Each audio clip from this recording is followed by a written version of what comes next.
billahi minash shaitanir rajim. Bismillahir rahmanir rahim. Alhamdulillah rabbil alamin. Ar-Rahmanir Rahim. Maliki yawmiddin. Iyyaka na'budu wa iyyaka nasta'in. Ihdina siratal mustaqim. Siratal ladzina an'amta 'alaihim ghairil maghdubi 'alaihim waladdallin. Amin. What is Suluk? From a Sufi perspective, we are all on our way to Allah, whether we acknowledge it or not. The Sufi tries to put this information into context. We know that each of our situations is unique, as is everyone's. There are so many variables that make up our life: family, religion, culture, language, rituals, habits, sports, arts, schooling, friends. Each one of these massive institutions affects us in millions of ways. How we deal with the choices defines us in every moment. As we grow, we will become entrenched, finally, in specific methods of dealing with our annoying sister, the demanding father, the angry teacher, or the bully online. When we reach a certain realization about our life, we shall see that we've put artificial limits on our life. We've boxed ourselves into a corner. Our potential journey is unfulfilled. We may become depressed, stressed, or repressed, looking back at the choices we made. This is wonderful. This needs to happen so you can make a change. An objective perspective at a critical moment may lead us to wonder, how can I make my life better? Where did I go wrong? And what the Your critical moment may come from a dream, a crisis, a life and or death event, a movie, a book, whatever and whenever you have to take stock of where you are and what you're doing and where you're going. This one moment will help you choose a new direction to begin using your knowledge and experiences more wisely. Learning to make better choices is what we begin to understand is our real responsibility. I'm going to read that again.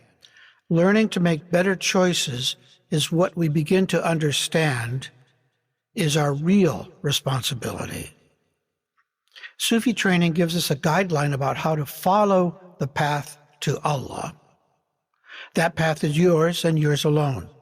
That is Suluk. No one else has experienced and lived your life and made the decisions you have. The greatest part of the journey to Allah is this moment, when you and Allah work together to remove the bags of nafs interfering with your closeness to Him. We all come from His love, and we swim through these universes with His mercy.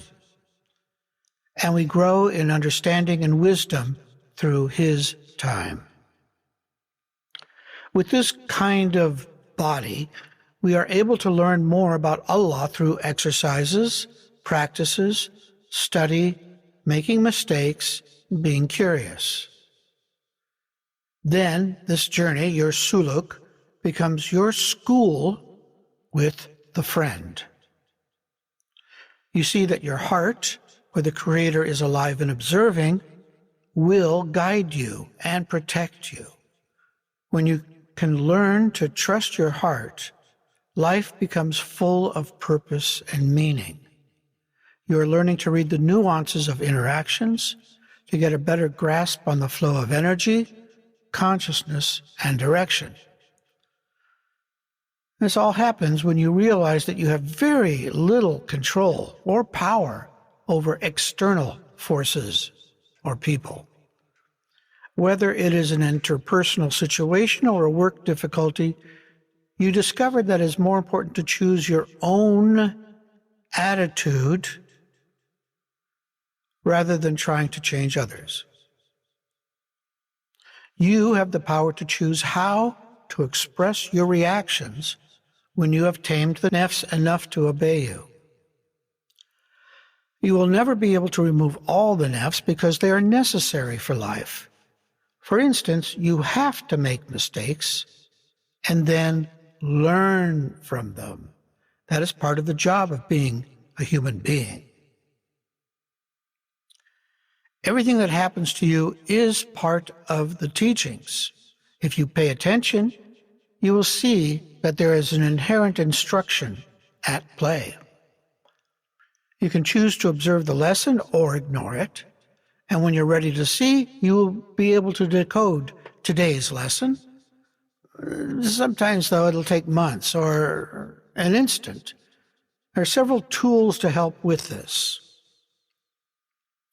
Adab. If your heart doesn't give you an insight into the problem, maybe you could default to adab. That is, what is the best words or action that bring peace and comfort to this moment? Trust your heart. The heart is quiet and will not argue nor defend itself. If you want to follow your heart, you have to learn to trust it. That means no expectations.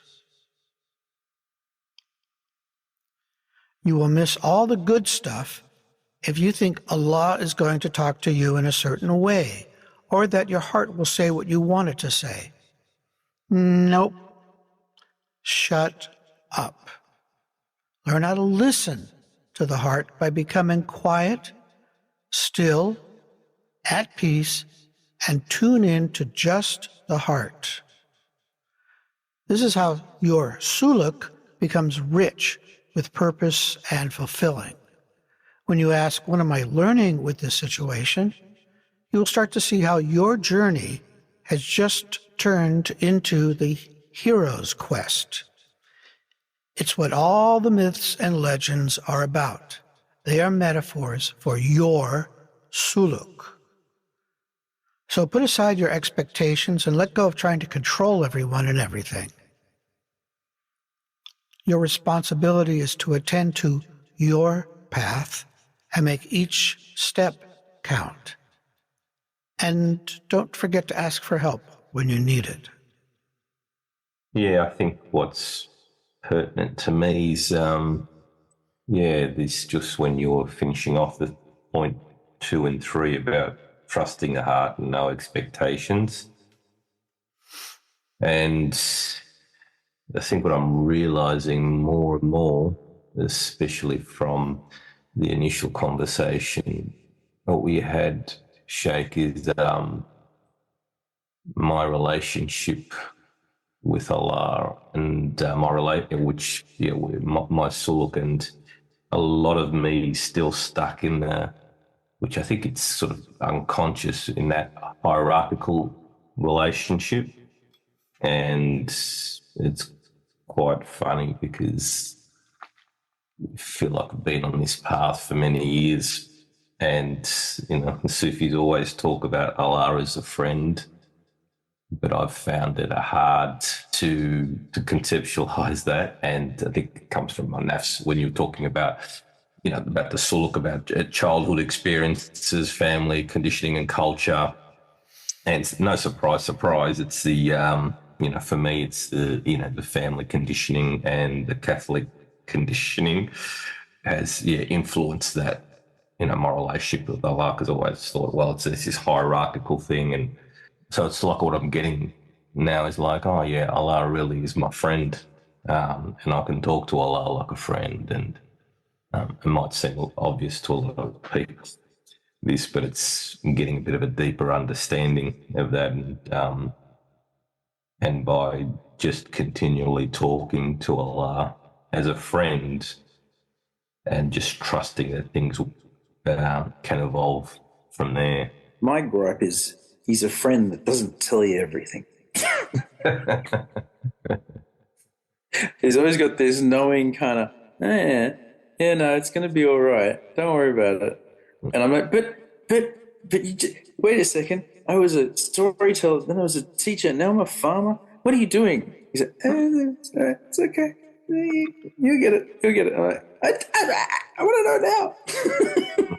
Oh, if only we were in control. He's holding all the pieces. Mm-hmm. And all we get is like a corner piece, and we're going, I know where this goes, but I don't even know which corner this goes in. So I don't even know what puzzle I'm part of. yeah. I just know that I've been told to put this piece next to that piece. I'm like, okay.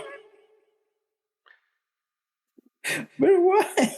Well, somebody once described it as it's a story in progress, that you can't know what it's about, and you don't know what the ending is about. So all you have is my story is being written at this moment, and you go with it. And that's where this idea of trust to me is the same thing as surrender. They're really, to me, it's just the same piece of trust, that you're hoping, there's a hope, but everything points to the fact that you can trust Allah. Yeah, maybe that's why it's tricky, because it's like, yes, he is a friend, but there is a hierarchy. It's like, in the end, manafs are not the boss. Allah's the boss. You know, like this little person can't possibly comprehend the whole purpose and everything like that. Like, so there is a bit of a aye, captain kind of sense to it. And then, but on the other hand, there is that very close relationship and love and protection and, you know, like a friend. And it's like, it's kind of both in a way. Yeah, I was just thinking what you just said, Mel. I just think, doesn't it depend on, you know, one's life experiences, shakes? So if one hasn't had enough of the aye captain and hasn't had good boundaries and just done what they wanted to, then maybe they need more of that relationship with Allah. And conversely, if one has had that too much of a punitive, relationship with, school teachers or family or religious experiences, then they need more of the friend.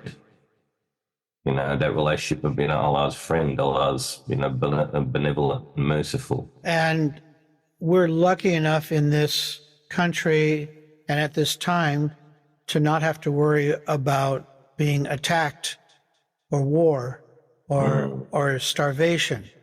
We're very, very fortunate to be able to put our mind to this and find balance. The purpose then becomes more about how can I serve? And to me, this is one of those things that helps me stay out of my own way of asking, well, what's needed in this situation that this one can provide? I can't do much, but I think there's a couple things like being positive, keeping things peaceful, or mediating in some way to find comfort for people so people can feel cared about. And, in this culture, there's problems with how religion has abused whole swaths of the population. And trying to find clarity with that has been very difficult. And, what you face, having grown up in that kind of dogma, it has created a certain kind of structure of what, let's call it religion, is supposed to look like. And what you've done by entering Sufism is going, there's other ways to see things, but it means, as Alice found out, you have to unlearn before you learn something new. So you have to look at the structure that exists, like an old house that the jungle is kind of covered over, and kind of let it tear itself down and rebuild it in a new and better way. Sheikh, are you saying that we have to dismantle the fence so that we could rebuild the fence? Why, yes, Mr. Farmer, that's true. It's almost like there could be a physical metaphor for that happening right now. Oh, I wouldn't go that far. Is it that obvious? I was like, this morning I was like, why am I taking down this fence? What am I doing taking down a fence? And then, like, does this mean anything? And then I was like, You can't build anything if you got something in the way and it's rotten. Yeah, and it's leftover stuff from other people's poor attempts at fixing a problem. It's really interesting. It's a very good metaphor, actually, because that's what happens. You inherit your family and your culture's, possibly maladaptive fixes. They worked then. Yeah, it was what they thought was best at the time for that time and place, but now they are not useful in this moment, so they need to be re-evaluated. And that's the tricky part too, because you have to get to an objective point of view that's no longer affected by all the reactive elements that have built up over the years. And that's tricky, especially with, the whole concept that the religions that some of us grow up in have created, like the ideas of what God is supposed to look like, which most of the population now has gone, we don't buy it. That's not God. An old guy with a beard smiting people. But it worked back then because we had kings and queens, we had royalty, we had empires, we had there was a feudal system, and that's how people understood how reality worked. Now we have to rethink all of that, and you can only do that if you first look at the current structure, which is riddled with mold and diseases of all kinds. It's hard. It's a hard thing to do. And most people do not want to take down their old fences. They're comfortable with them because they know God, them. no. Yeah, well, it's there. Why should I take it down? Just go with the flow, man. Go with the flow.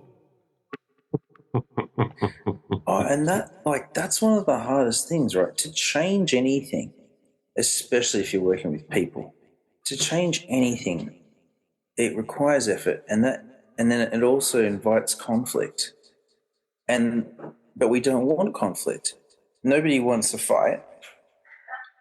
But sometimes for the right thing, and when the adab requires it, provoking or pushing against something is necessary, but then it's hard to know sometimes when to push and when to cool it,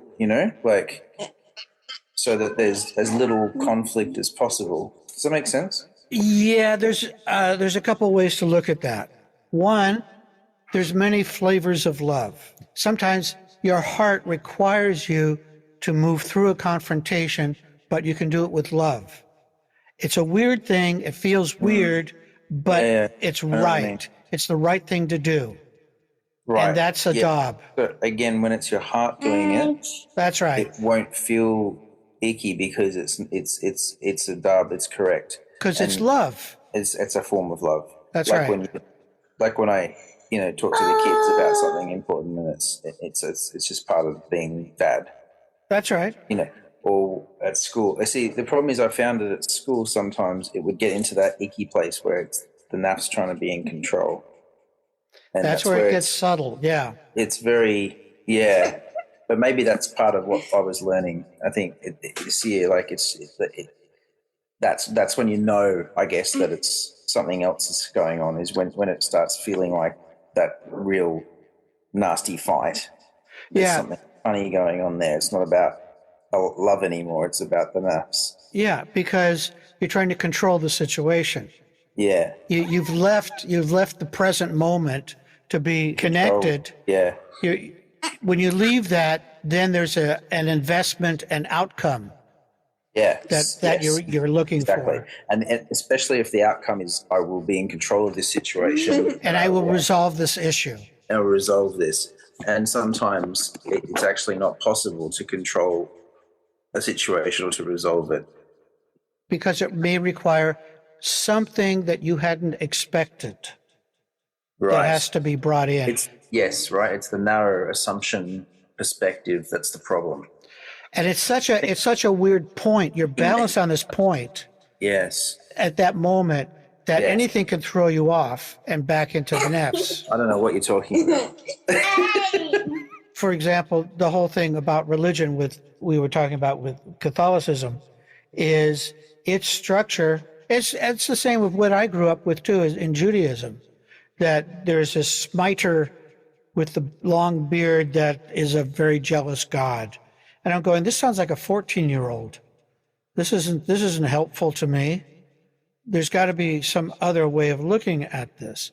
So replanting that idea and putting it in a different soil requires you to have to look at what you've held on to, what's kind of embedded, and slowly dig it out, which can be somewhat painful because you have to get back to objectivity, but there's a lot of reactivity in it.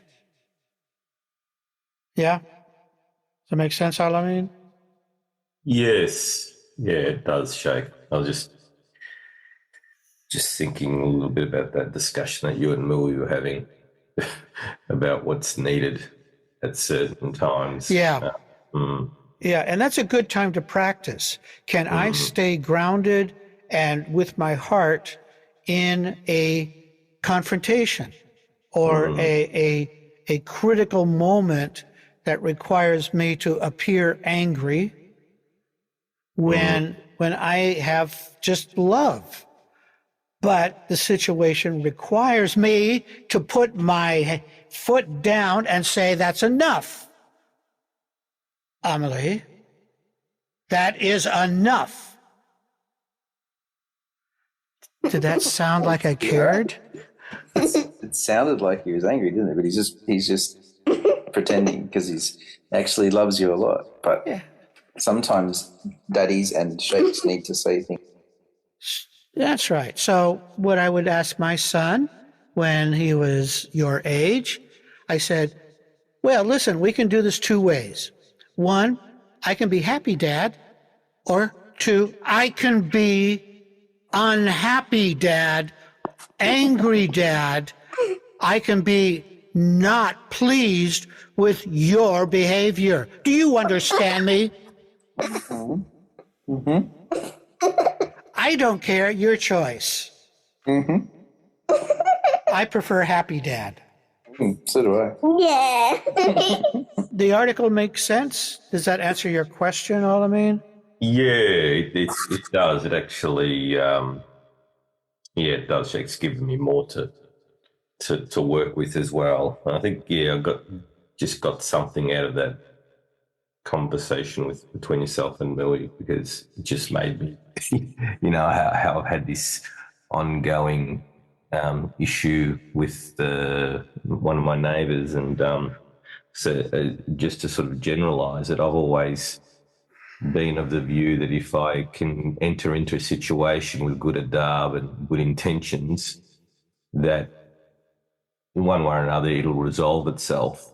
And that should be a focus and intention. But in another way, I'm just thinking at certain situations, it could be me controlling the situation, and rather than being nice about it, something else is needed. That reminds me of a Sufi story. Oh, it reminds me of a Terry Pratchett story. But do the Sufi story first. No. Terry Pratchett. Oh, Carpe Jugulum. You know, where it's like a kind of evangelical Bible basher dude is the main character, and he comes into the Lanka where they've got all the vampire problems, and everybody's trying to appease the vampires and appease them and appease them and appease them. be nice. They're trying to be nice to all the vampires, but in the end, they just learn that the vampires aren't nice. They don't want to compromise. They want to kill everybody and take over. And so in the end, he just has to chop their heads off because that's what you do with a vampire. you don't negotiate with them. Yeah, that's not going to get you anywhere. Okay, the story I was recalling was a family had given their young boy a drum. For the next couple of weeks, he was hitting that drum all through the neighborhood, and people were asking him to stop.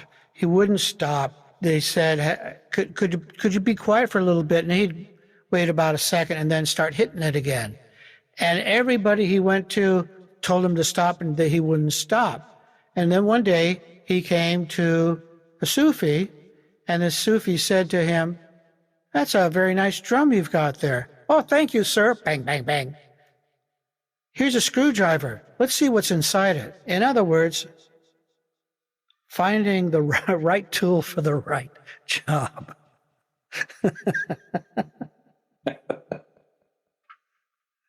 Yeah.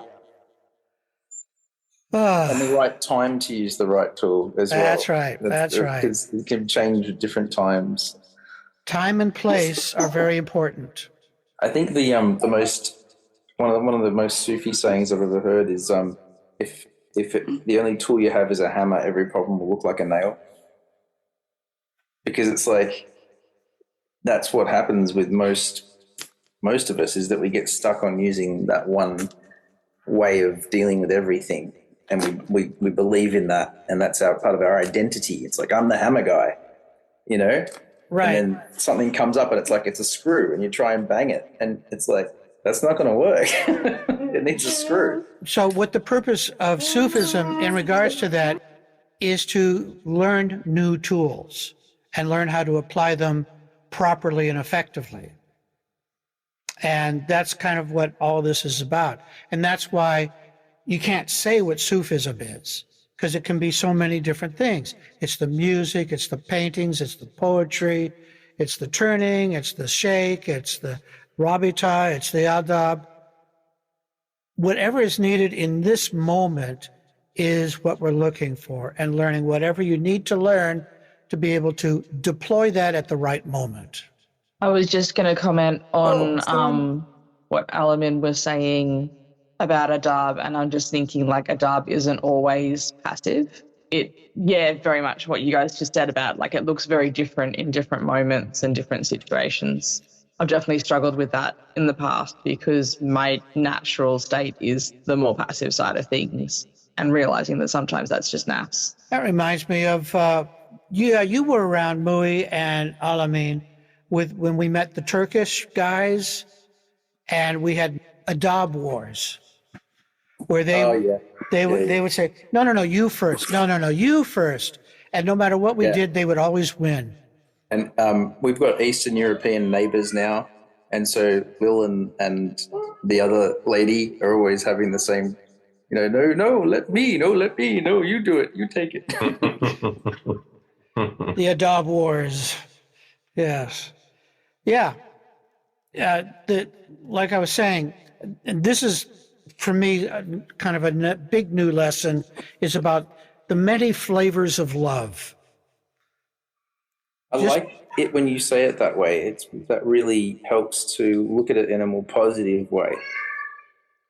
That everything is love, but it just looks different. Well, yeah, we're taught to think, well, if it's negative, that's a negative feeling, or that's a negative outcome. It's a bad thing. It can't be in love. Yeah. That's right. Whereas it's probably the perfect thing. Whatever's perfect for this moment, that's the adab. That's what's needed. Sometimes you have to put your foot down. Sometimes you give somebody a hug, because that's what's needed. In the movie Whiplash, there's a really interesting kind of exploration of that too. Like, for that person at that time, it's like got a question mark over it. Was that the right thing? Like, did that push him to where he needed to be? And was that actually what he wanted, what he needed, as opposed to what his dad thought he wanted, thought he needed, which was, this lovey-dovey kind of thing. But or was it nafs? Are you beginning to see that differently, Rukaya? That sometimes you need to step forward and do, because you're the one that's on call, as it were, and it's your job to be.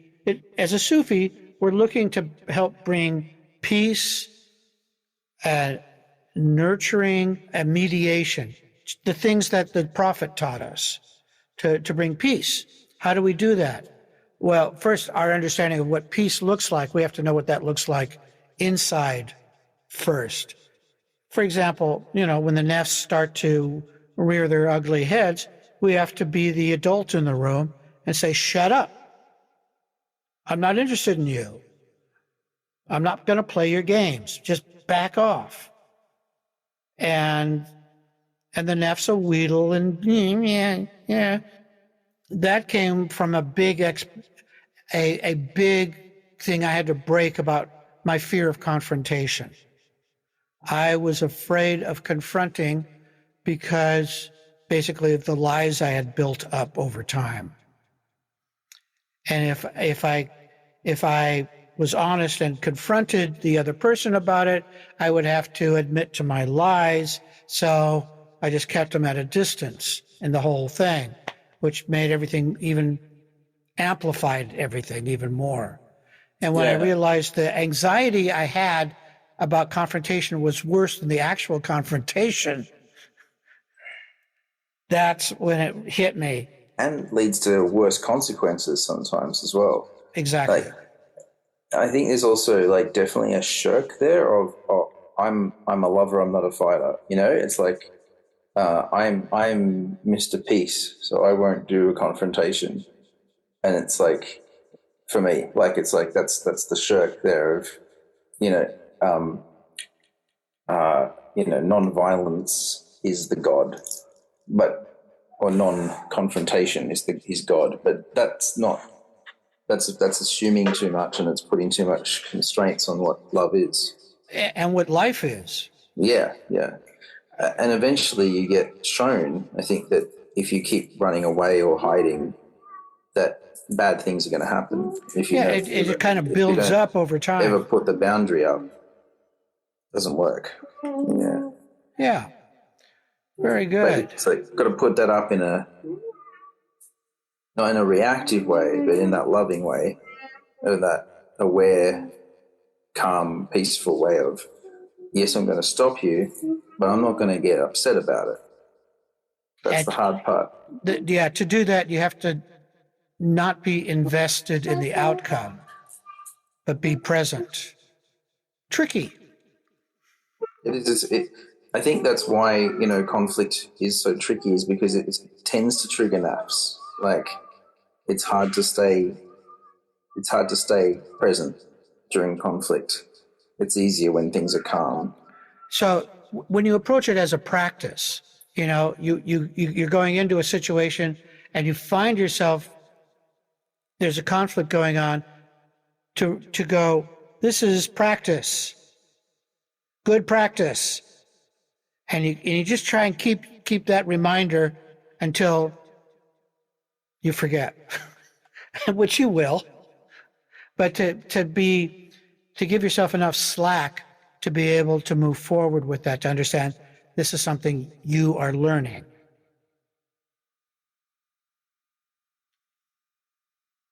And it's hard.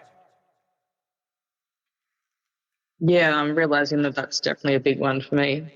There's, as you said rightly, Mui, the shirk of I am peaceful, I am humble, I am all of these things.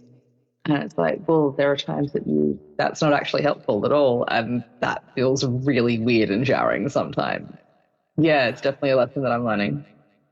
I am the most peaceful and humblest person you can find. No, I'm more humbler than you, Shay. No. 100 times more humble than thou art.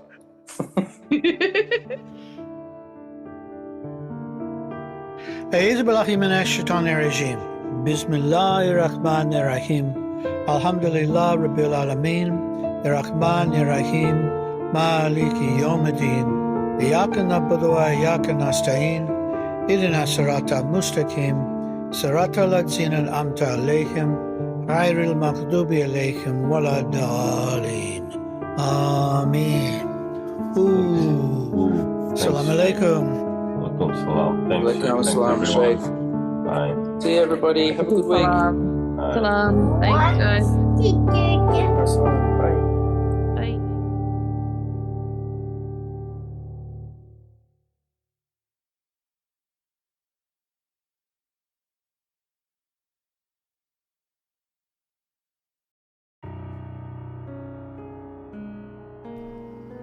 Salaam Alaykum, murids, seekers, curious, and interested listeners.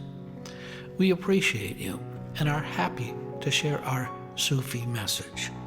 Your donation will help support our Sufi Center in Sydney, where we do zikr, sohbet, spiritual counseling, and healing services. We believe the message should be free, but it costs equipment, rental, services, software, and hardware to get this to you. So thank you for choosing our podcast among all the millions available. If you go to our website, ansarisufiorder.org, you will be able to donate through PayPal whatever you think this information is worth to you. Blessings and love, the Australian Ansari Sufi Order.